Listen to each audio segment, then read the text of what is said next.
Trombovka apparat qidirib yurgan akalarimiz uchun Qo'qondagi qurilish texnikalar do'konimizga barcha turdagi trombovka apparatlarimizdan yetib keldi. Ya'ni Kenguru trombovka apparatlarimizdan kelgan. Do'konimizda keng assortimentda mavjud. Tokli variantini 2 xili, benzinli variantini 3 xili hamda dizelli, ya'ni salarkali variantlardan bor. Videoni oxirigacha kuzatib boraverasizlar. To'liq holatda narxlari va xususiyatlari haqida tanishtirib o'tamiz. Klassik brendiga tegishli modellardan ham do'konimizga kelgan hamda benzinlini eng katta variantdagisidan ham bor. Salarkali ko'rishlaringiz mumkin. 173 motor, 7 ot kuchli bo'ladi. Hop, urib berishlari mana ko'rishlaringiz mumkin. 15 kN, ya'ni 1,5 tonna ves bilan urib berishga mo'ljallangan bo'ladi. Hop, buni rasxoti soatiga 800 gramdan 1 litrgacha bo'ladi. Benzinlilarda rasxoti esa 1 litrdan 1,5 litrgacha rasxot qiladi. Hop, videoni bittadan like bosib ko'rasizlar. Tanishtirishni boshlaymiz. Eng kichkinasidan tanishtiramiz.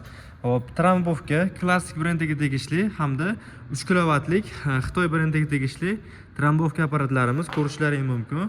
Hop, bu trombovkamizni urib berish quvvati 1,1 tonnali bo'ladi. Ya'ni o'sha 1 tonnayu 100 kilo bitta sakraganda pasi shu holatda urib berishga mo'ljallangan. O'zini vesini ko'rishlaringiz mumkin. O'zini vesi 85 kilo atrofida. Buniki 73 kilo ekan. Buniki 85 kilo, ya'ni bu katta varianti. Motori bir xil, pastdagi reduktori katta bo'ladi. Mana shu reduktor bunda kattaroq bo'ladi. Bundan kichkinaroq, shuni hisobiga narxi arzonroq chiqadi. Buniki qimmatroq chiqadi.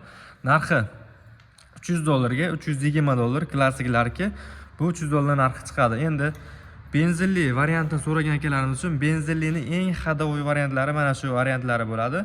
Ya'ni 7 ot kuchli, soatiga 1 litrdan maksimal 1,5 litrgacha rasxot qiladi. Urib berish quvvatlari 14 kN bo'ladi. Ya'ni 1 tonnaga 400 kg yuk bilan trombovka qilishga mo'ljallangan holatda bo'ladi. Bu ishlashlari ancha ham tiniq holatda, bemalol ishlatganlaringda qo'lga nagruska bermasdan ishlashga mo'ljallangan. Narxiga keladigan bo'lsak, ushbu trombovka apparatlarimizni narxini $350 dan qilib beramiz. Kimga kerak bo'lsa, do'konimizdan kelaverasizlar, xarid qilaverasizlar. Salarkali variantini ko'rishlaringiz mumkin. Salarkali 7 ot kuchi, aytib o'tganimizdek 1,5 tonnali urib berish quvvati.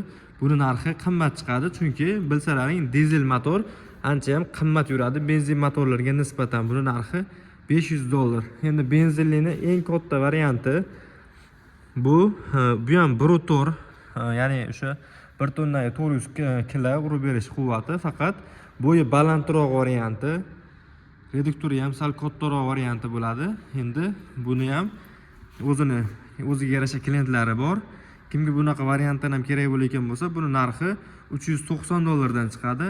Qanaqa trombovkalarimiz kerak bo'layotgan bo'lsa, do'konimizdan kelaverasizlar, optim narxlarda qilib beramiz. Undan tashqari vibra plashatka trombovkalarimiz ham har xil modellardan mavjud. 160, 120, 90, 80, 60 modellaridan va vertolyot apparatlarimiz ham hamma modellardan bor. Kimga kerak bo'lsa, do'konimizdan kelib xarid qilishlaring mumkin. Optim narxlarda qilib beriladi.